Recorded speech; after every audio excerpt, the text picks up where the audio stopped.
What's going on, everyone? My name is Zach, and I do a lot of collecting, die cast, sheet metal, crew shirts, whatever. But in all my time of finding things, I've never come across a piece like this. It probably never will. It's nothing this cool. This is the 2013 NASCAR Gen 6 Dodge Charger, a wind tunnel car.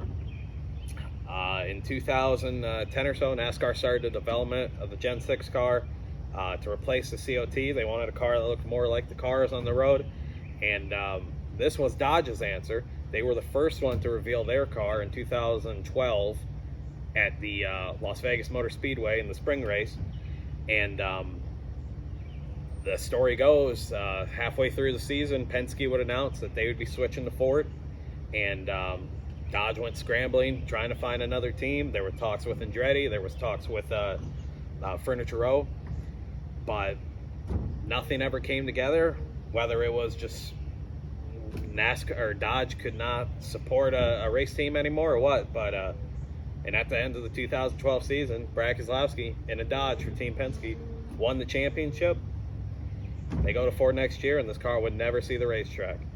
This is one of at least four that I know of that were ever created, this body. There's this car, the wind tunnel car. There's there's another kind of prototype wind tunnel looking car at the R&D center. You can see pictures of these two parked together. This one is the one in the back of the photo. And then there was the reveal car that they had at Las Vegas, and they did some promo videos with, and they took to the racetracks. Not sure if the car they unveiled at Las Vegas and ran around the track is the same one, the show car that they displayed at all the other racetracks at the Dodge display in the fan area. So at the moment, this is the only known example of the car. I bought this from a guy who worked at the NASCAR R&D Center around 2017. He bought it from them, brought it home. He was going to make a drag car out of it, and like most projects, just never got around to it. So it sat outside next to his garage, in the rain, in the sun, just in the elements, and this thing got kind of roasted, kind of dirty. When I got there, there were cats running out from under it. This is a piece that needs to be seen, needs to be displayed somewhere in a museum. I don't know. But before that can happen, this thing needs to get cleaned up. But before even that, I gotta show off just the roughness, just the dirtiness of it. Because this is a genuine NASCAR barn find. So we're gonna go and take a look, and this car's got some secrets, and it lived the second life. So let's go take a look at it. All right, so let's start with the coolest part of the car. This intimidating, just angry looking front nose Dodge Chargers. I mean, I'm a Mopar guy. I love all the Dodges, Chryslers, hell, Plymouths, whatever. And it just because of styling. Look at how mean that looks. Look how dirty this thing is. It sat outside for 5 years or so. But something you may have noticed is this piece of carbon fiber right here. Now look at the splitter. You come all the way down, you see, to the very back of the car. Now what this piece was so when the car goes in the corner, it's got all the air on it, it's all the downforce, and the car really seals down to the ground. This piece right here is a little gap that would allow air to go through under the car and hit whoever's in the back. Hit down on their splitter, their front end, give them downforce. So the guy in front who has the clean air, he'd lose some of that advantage. There was another car that was developed by NASCAR, the R&D Center, with Richard Childress Racing. It's called the X3, and it did the exact same thing. It had the exact same gap and some other body work that I'll show you in a second. So this car and that car, you'll notice on the next gen car has the same deal. Has the same deal with the splitter. So this car, after its life ended with Dodge, didn't look like they were going to come back. It lived the second life, and it helped. It looks like it helped the current car. So I'll show you a closer look at the hood. This is all fiberglass. The whole body is fiberglass. Side of the car, it's got that cool body line that the Chargers have. I'll show you inside. Now the unfortunate part, or maybe a good part, is that this chassis that they built this car on, I don't believe was ever ran. But it was never painted either. So after sitting outside in the rain and the sun for 5 years, you know, it's pretty rough. It's got a few pieces in it. It's got the side skirt, so that's good. Look at these wires leading to the roof of the car, the roof flaps. I believe what these were some sort of sensors that they plugged in, you know, some computer, and they could track, the air resistance or whatever they're getting, you know, some of that technical stuff. But yeah, it's pretty rough. But most interesting part is this thing right here. And you're probably wondering, golly, what is that thing? This is the this is a window for the passenger side of the car, the same window that would go on here on the other side. And we'll get to that in a little bit. That's some more fun aerodynamic stuff they were working on. But let's go to the back of the car. See the quarter panel, more dirt, whatever. A lot of stuff that accumulated from over the years. But if we look at the rear of the car, you're gonna notice something really strange. Well, you're gonna notice two things if you're looking really sharp. But the first one you probably notice is this big tube. Now this big tube right here, in that window piece I showed you, they were late, and I'll show you, you know how. But if you look at the rear of the car, and you look at the tail lights here, you're gonna notice that this piece, this end, is a lot shorter than that end over there. And the reason that is because when they were developing this car in its second life, much like the front splitter, they chopped off a portion of here, you can see right where the cut was, and they brought the quarter panel in. Now the reason they did that is because if we look at right here, this body line on all the Gen 6 cars would go straight that way. It would come out right about there. But NASCAR, and trying to get the cars to drive like they did in the mid 2000s, try to get rid of the aero advantages that the leader would have, they pushed this quarter panel in to get rid of side force. So when you go into the corner and your car kind of scoots out a little bit, maybe you're losing it, whatever, that whole quarter panel acted as a big wing that the air would hit, it would straighten you out. But when you push it in like that, that advantage kind of goes away. So this car, like the X3, was used to see what would happen if they cut away. And I believe the next gen car is the same way. So this is another similarity to the X3 and the Gen 6, or the next gen car. So it'll take you some good old, really nice dirty side on this one. The side window that was hastily put on before I bought it. It's got some of the rust markings or whatever. Oh man, look at this thing. All right, so I got the hood off.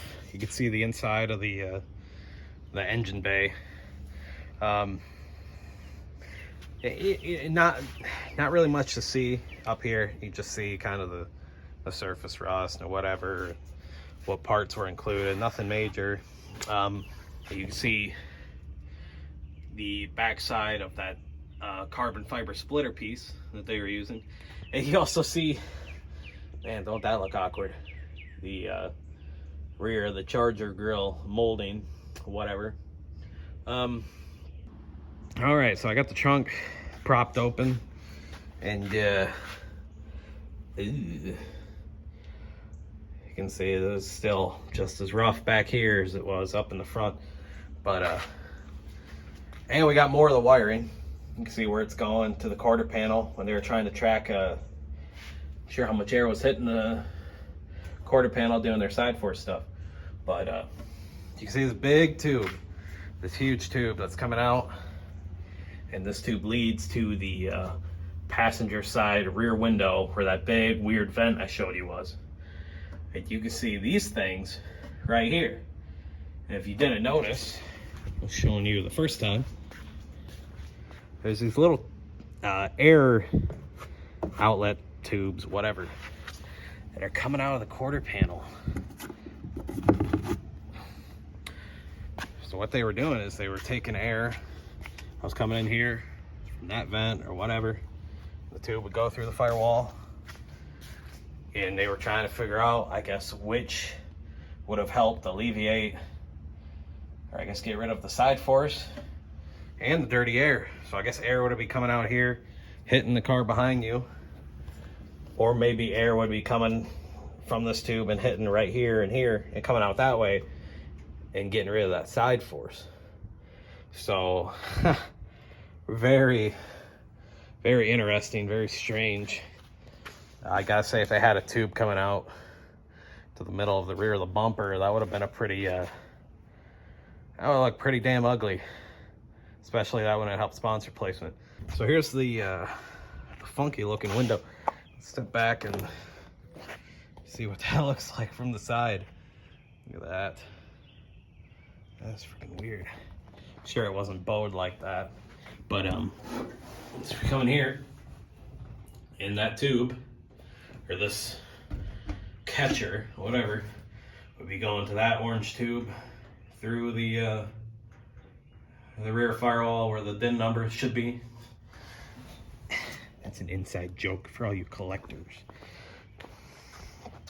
And then come out here like I showed you, and either here or maybe they'd make it cut to all three lines, or you know, who knows what they were going for. But yeah, so check that out. I have not seen that. I didn't see that on the X3 car. I don't know if I've seen that anywhere. Yeah, so there's a cool piece of NASCAR ingenuity that no one's ever seen, and I guess we should be thankful that one never happened, because that thing looks just ridiculous. But so yeah, the car's all kind of torn apart. I haven't shown the rear or the underneath of the car. Just the same.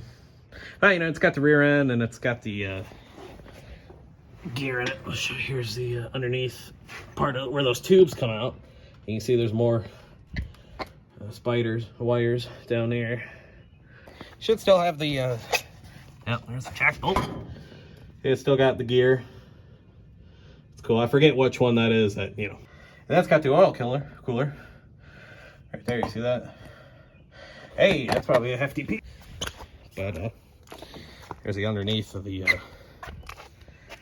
fiberglass hood. Yep, there she is, or he. I don't know, I haven't named it yet. So there you go, the 2013 Dodge Charger Gen 6 NASCAR wind tunnel car, and all its dirtiness. So what I'd like to do, and my plans for it, I'd like to get it cleaned up. I'd like to get it all that rust, or you know, get that all sanded off, sandblasted off, whatever. Get that all painted chassis gray, or you know, make it look nice. And then short term, put it in the North Carolina Auto Racing Hall of Fame in Mooresville. That would be really cool to display it there. There's another car there. It's kind of got the same story. Another never was kind of stock car, a Lincoln stock car that was made for the mid-90s. They've got one on display there. I'll show a picture of that. But it'd be cool to have something like that and something like this side by side. You can see the things that never got to race on track, but it definitely deserves to be seen. You know, long term, and the pricey route would be to really get it nice and build a full-fledged race car out of it. Maybe paint it and get the decals and make it look like the reveal car from 2012, or you know, do a custom wrap on it. Find maybe someone's got an old Brad Keselowski 2012 wrap. Penske does. It's just sitting in the warehouse taking up dust. But then again, they could have one of these taking up dust too. So that would be cool. I know there's a lot of guys who do the vintage stock car racing stuff, like Joe Nemechek. He goes out there for late model and races with a few other guys. At the time filming this, they were just at the Indy Road Course, so something like that would be cool. But that costs money, and you really want to race something or possibly destroy something with this kind of historical value, I don't know.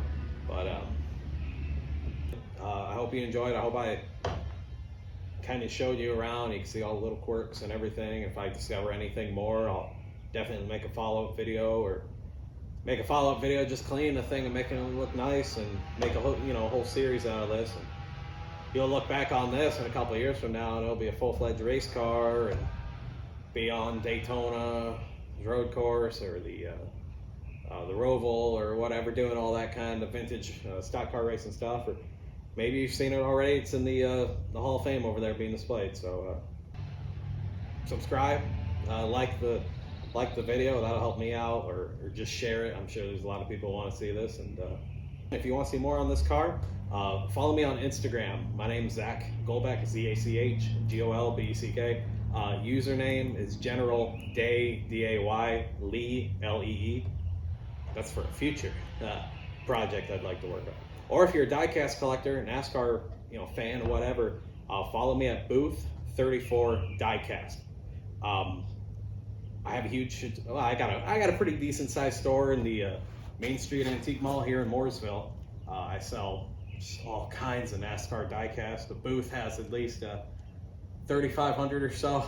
It's pretty nuts. So if you ever come down here or up here to go to the 600 or the Roval, and you're a diecast fan, that's a place to stop. It's the only place you can get diecast here in Mooresville. It's the only place you can get that kind of selection anywhere. So again, I appreciate it. Thanks for watching, and stick around. Maybe we'll do something real fun with this car.